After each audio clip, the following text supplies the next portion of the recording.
ڈالتا. تو دنیا کی شراب کہاں ملتی ہے؟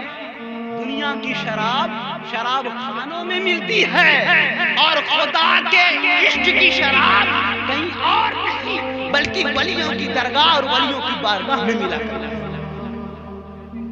اللہ کا ولی بھی شراب بیچتا ہے، لیکن وہ دنیا کی شراب نہیں بیچتا.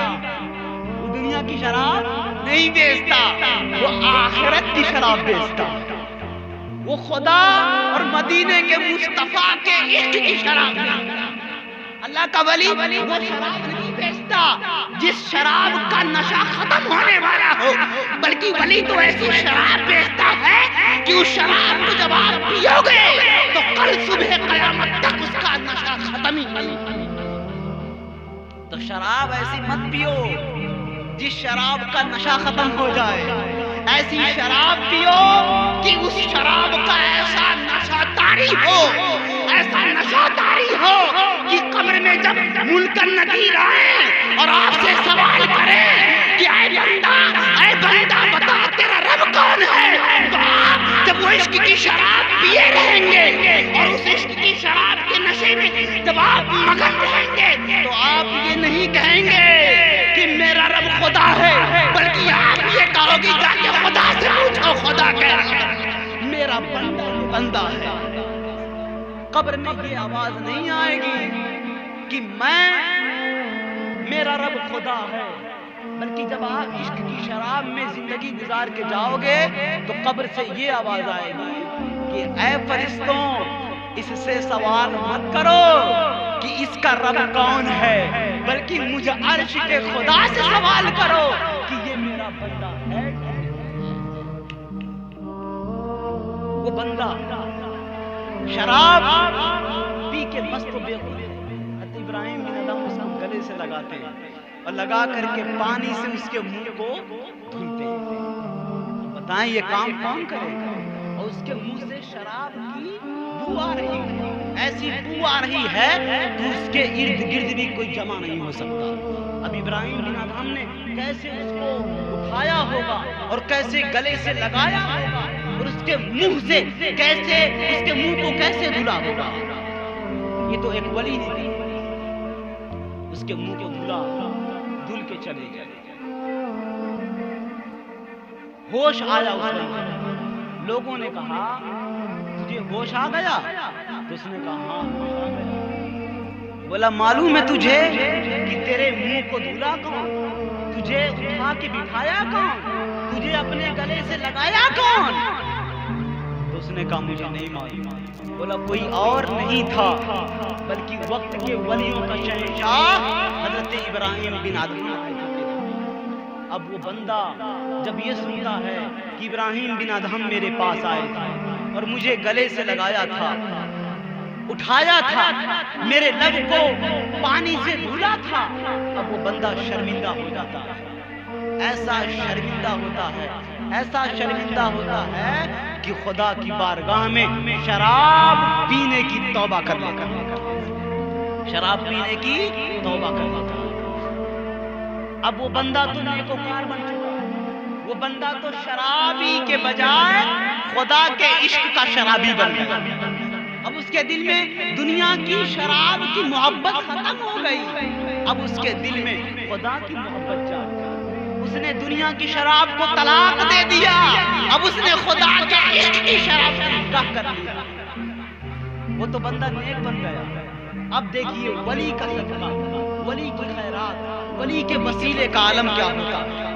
جب آپ کسی ولی کامل کا وسیلہ خدا کی بارگاہ میں پیش کرو گے تو خدا آپ کی دعا کو نہیں دیکھے گا بلکہ آپ کے وسیلے کو دیکھے گا. یہ نہیں دیکھے گا خدا دعا مانگنے والا ہے کون، کتنی عبادت کرتا ہے، کتنی ریاضت کرتا ہے، کتنا مجاہدات کرتا ہے، کتنے وظائف اور کتنے اوراد پڑھتا ہے، بلکہ خدا یہ دیکھے گا کہ اس بندے نے مجھ تک وسیلہ کس کا پیش کیا، وسیلے کا مرتبہ کیا ہے. اور ہم اللہ والوں سے لگتے کیوں ہیں؟ اسی لیے لگتے ہیں تاکہ اللہ تبارک و تعالی ہمارے ہر کام میں آسانی فرمائے، چاہے وہ دنیا کا کام ہو چاہے وہ آخرت کا کام. ہر کام کو اللہ ان کے صدقے میں ان کے وسیلے سے، ان کے طفیل اللہ تعالیٰ ہمارے ہر کام کو آسان فرمائے۔ اب دیکھیں حضرت ابراہیم بن ادہم سو جاتے خواب میں دیکھتے ہیں کہ ایک آواز آ رہی ہے۔ کیا آ رہی ہے؟ ایک آواز آ رہی ہے۔ آواز یہ آ رہی ہے کہ اے ابراہیم بن ادہم، تو نے میرے ایک بندے کے منہ کو میرے ذکر کے وجہ سے اس بندے کے منہ کو پاک کیا تھا۔ اے ابراہیم بن ادہم، جاؤ جاؤ، تم نے میرے بندے کے زبان کو میرے ذکر کے وجہ سے پاک کیا ہے۔ آج ہم تمہاری وجہ سے تمہارے مریدوں کے دلوں کو پاک کریں گے، ہمارے مریدوں کے دلوں کو پاک کریں گے۔ کس کے صدقے میں؟ حضرت ابراہیم بن ادہم کے صدقے۔ تو حضرت ابراہیم بن ادہم کے صدقے میں اللہ تعالیٰ نے اس ولی کامل سے محبت کرنے والوں کے دلوں کو پاک کیا۔ تو ولی سے لگا اس لیے جاتا ہے تاکہ ان کے صدقے میں اللہ تعالیٰ ہماری دنیا کو بھی سنوارے اور ہماری آخرت کو بھی سنوارے۔ ہماری عبادتوں میں، ہماری ریاضتوں میں اگر کوئی کمی ہے تو وہ کمی اللہ تبارک تعالیٰ اس ولی کے صدقے میں پوری کرے۔ اگر ہمیں نماز پڑھنی نہیں آتی، ہمیں اپنی عبادت پہ غرور ہے، ہمیں اپنی ریاضت پہ غرور ہے، ہمارے دل میں کینہ ہے، حسد ہے، بغض ہے، ہمارے دلوں میں تکبر ہے، غرور ہے، رعونت ہے، تو یہ سب عبادتیں ہیں لیکن یہ بیماریاں بھی ہیں۔ تو ان بیماریوں کا علاج کوئی اور نہیں کرے گا، دنیا کا کوئی ڈاکٹر نہیں کرے گا، بلکہ ان بیماریوں کا علاج اللہ کا ولی کرے گا۔ آپ جائیں ان کے پاس اور کہیں اے شیخ کامل، ہمارے پاس علم تو ہے لیکن علم کے ساتھ بڑا غرور ہے، علم کے ساتھ بڑا غرور ہے۔ علم ہے لیکن علم یہ کہتا ہے کہ اے بندے، ہمیشہ تو اپنی تعریف کیا کر، کبھی کسی کی تعریف نہ کیا کر، اپنے آپ کو ہمیشہ بڑا سمجھا کر، اپنے آپ کو ہمیشہ بہتر سمجھا کر، دوسروں کو برا سمجھا کر، دوسروں کو حقیر سمجھا کر، دوسروں کو کمتر سمجھا کر، اپنے آپ کو عالم سمجھا کر، دوسروں کو جاہل سمجھا کر۔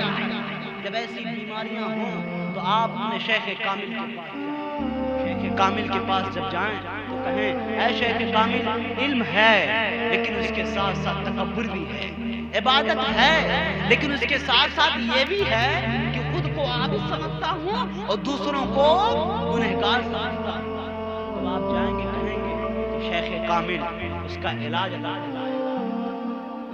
عطا فرمائے گا، آپ کے سینے پہ ایسا ہاتھ مارے گا، آپ کے سینے سے ساری گندگی کو نکال کے پھینک دے گا، اور اس سینے میں جو دل ہے اس دل سے گندگی نکال کے خدا کا دل بنا دے گا۔ جب اس دل میں نور آئے گا تو وہ ناپاک دل پاک ہو جائے گا۔ تو ولیوں کے یہاں یہ ہوتا ہے کہ وہ ناپاک دلوں کو پاک کیا گیا، وہ مردہ دلوں کو زندہ کرتے ہیں، مردوں کو بھی زندہ کرتے ہیں لیکن مردہ دلوں کو بھی زندہ کر دیا کرتے ہیں۔ اب آپ کو بتاؤں کہ جب ایک کی محبت دل میں ہو، ایک کا عشق ہو، ایک ہی کی محبت کا نعرہ اپنے دل سے لگاتے ہوں اور اپنی زبان سے بھی لگاتے ہیں تو قبر میں عالم کیا ہوگا؟ قبر میں عالم کیا ہوگا؟ سکتا ہے اللہ تبارک و تعالیٰ اس موجودہ زمانے میں بھی اللہ تبارک و تعالیٰ ایسے مقامات پہ لوگوں کو فائز کیا ہوگا، ایسی منزل پہ فائز کیا ہوگا کہ قبر میں ان کا یہ عالم، قبر میں ان کا یہ ماجرا۔ حضرت رابعہ بصری رضی اللہ تعالیٰ عنہ یہ دنیا سے رخصت ہو جاتی، دنیا سے پردہ کر جاتی، دنیا سے وصال فرما جاتی۔ قبر میں جب جاتے ہیں تو قبر میں جب ان کے سامنے منکر نکیر آتے ہیں، منکر نکیر سوال کیا کرتے ہیں کہ اے رابعہ بتاؤ تمہارا رب کون ہے؟ رابعہ سے سوال کر رہے ہیں، کون؟ فرشتے کہتے ہیں اے رابعہ بتاؤ تمہارا رب کون ہے؟ حضرت رابعہ بصری رضی اللہ تعالیٰ عنہ فرماتی ہیں اے فرشتوں، تم مجھ سے سوال کر رہے ہو کہ میرا رب کون وہ بندی جو پوری زندگی اپنے خدا کی محبت میں اپنی زندگی کو برباد کر کے آ گئی ہے، اس بندے سے پوچھ رہے ہو کہ میرا رب کون ہے، میرا خدا کون ہے؟ جب حضرت رابعہ بصری نے یہ سوال کیا، فرشتوں نے کہا یہ کون سی بندی آ گئی کہ آج تک ہم نے اللہ کے بندوں سے امتحان لیا ہے، آج یہ بندی تو ایسی ہے، یہ بندی ہمارا امتحان لے رہی ہے، یہ بندی تو ہمارا امتحان لے رہی ہے، یہ جواب دینے کے بجائے ہم فرشتوں سے سوال کر رہی ہے۔ حضرت رابعہ بصری نے جب سوال کیا تو حاطب غیبی سے آواز آئی کہ اے منکر نکیر، اے منکر نکیر، میری رابعہ سے سوال مت کرو کہ اس کا خدا کون ہے، بلکہ مجھ سے پوچھو کہ یہ رابعہ میری ہے کہ نہیں ہے۔ اے منکر نکیر، اس رابعہ سے سوال مت کرو، بلکہ میں عرش کا خدا یہ گواہی دیتا ہوں کہ یہ رابعہ جو اپنی زندگی کو میری محبت میں دنیا میں فنا کر کے آئی تھی، آج وہی محبت اس کے دل میں، اس کی قبر میں بھی ہے۔ اور یہ رابعہ جو ہے یہ کسی اور کی نہیں بلکہ اپنے عرش کے خدا کی، اپنے عرش کے خدا کی ہے۔ اب اس کو ضمانت کون دے رہا ہے؟ خدا دے رہا ہے۔ ان کی محبت کا ضمانت، ان کی محبت کی ضمانت خود خدا دے رہا ہے۔ اب ان سے سوال یہ نہیں کیا گیا کہ تیرا رب کون ہے، اب خود خدا یہ کہہ رہا ہے کہ اے فرشتوں، یہ رابعہ میری ہے، اس رابعہ کو بغیر حساب و کتاب کی جنت میں ڈالو۔ تو جب آپ کے دل میں محبت ہوگی، عشق ہوگا، آپ کے دل میں جب مودت ہوگی، آپ کے دل میں جب چاہت ہوگی، کسی ایک شیخ کامل، کسی ولی کامل یا حضور کی محبت، اہل بیت کی محبت، صحابہ کی محبت، غوث اعظم کی محبت، مجدد الفسانی کی محبت، یا عرش کے خدا کی محبت، تو قبر میں آپ سے سوال نہیں کیا جائے گا بلکہ قبر میں آپ خود منکر نکیر سے سوال کریں گے۔ عشق ایک ایسی دولت ہے جو ہر انسان کو آپ کا محتاج ہے۔ لوگوں نے ارادت کو، پیرا مریدی کو ایک بہت معمولی سا عمل سمجھتا ہے۔ یہ کوئی معمولی سا عمل نہیں ہے، یہ ایک ایسا عمل ہے جس عمل کو کر کے بندہ ایک سیکنڈ میں زمین سے اٹھ کر عرش تک پہنچ جاتا ہے۔ ایک لمحہ میں بندہ اس خدا اس بندے کو زمین سے اٹھا کر عرش تک پہنچا دیتا ہے۔ پوری صدی، پوری زندگی آپ عبادت کرتے رہیں، آپ کو خدا نہیں مل پائے گا، لیکن جب کسی ایسی ہستی کی غلامی کا پٹا اپنی گردن میں ڈالیں گے جو پہلے سے خود خدا تک پہنچ گیا ہو، تو وہ آپ کے قدم، آپ کی انگلی کو پکڑ کے ایک سیکنڈ میں خدا تک پہنچا دے گا۔ اللہ کا کرم ہے، اللہ کا لاکھ ہے کہ اللہ تعالیٰ نے ہم لوگوں کو اور آپ لوگوں کو کسی لٹیرے سے نہیں لگایا ہے، کسی لٹیرے سے نہیں لگایا ہے، کسی سوداگر، کسی ایمان کے سوداگر سے نہیں لگایا ہے، بلکہ ایسے ولی کامل کے در سے لگایا ہے جو آپ کے دل کو، آپ کے علم کو، آپ کی عقل و خرد کو، آپ کی تدبر و تفکر کو، آپ کے علم و ہنر کو، آپ کے فقہ و فلسفہ نظر کو خریدتا ہے اور خرید کے خدا کا نور عطا فرماتا ہے۔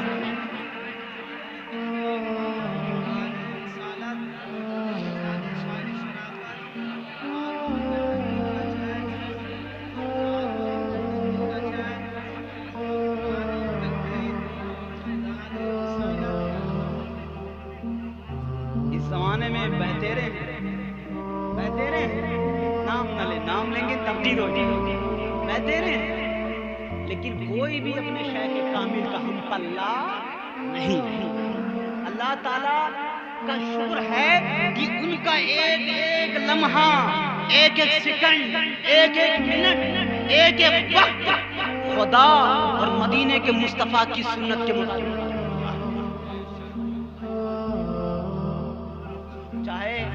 ہندوستان میں ہوں، چاہے پاکستان میں ہوں، چاہے لندن میں ہوں، چاہے دبئی میں ہوں، چاہے ساؤتھ افریقہ میں ہوں یا امریکہ میں ہوں، کہیں بھی ہوں، رسول کی سنت تہبند پہننا ہے۔ اسی سنت پر بریلی کا شہنشاہ، ککرالا کا شہنشاہ اسی سنت پر چلتے ہوئے ککرالا میں بھی رہے گا، اور اسی سنت پر چلتے ہوئے افریقہ اور امریکہ میں بھی۔ کہیں اس کی سنت بدلتی نہیں ہے، کہیں وہ تہبند سے پائجامہ نہیں پہنتا، کیونکہ وہ کسی اور کی سنت میں نہیں ہے بلکہ مدینے کے مصطفیٰ کی سنت میں۔ بہت ساری سنتیں جن کو انہوں نے اپنی زندگی میں بسایا، اور رسول کی سنت کو جب کوئی شیخ کامل اپنی زندگی میں بساتا ہے تو خدا اس کو حضور کی ساری سنتوں پر عمل کرنے کی وجہ سے اس کو وقت کا ولی کا شہنشاہ بنا دیتا ہے۔ آپ خود فیصلہ کریں، ان کو ایک ترازو پہ رکھیں اور ساروں کو ایک ترازو پہ رکھیں، اور ان کی زندگی کو دیکھیں، اوروں کی زندگی کو دیکھیں۔ ہر کسی میں زمانے کی بو آ چکی ہے، وقت کے فیشن اور وقت کے ماحول اور صحبت و سنگت کا اثر آ چکا ہے، لیکن شیخ کامل پر جو اثر صحابہ پر حضور نے کیا تھا وہی اثر اللہ کے کرم سے شیخ کامل کا۔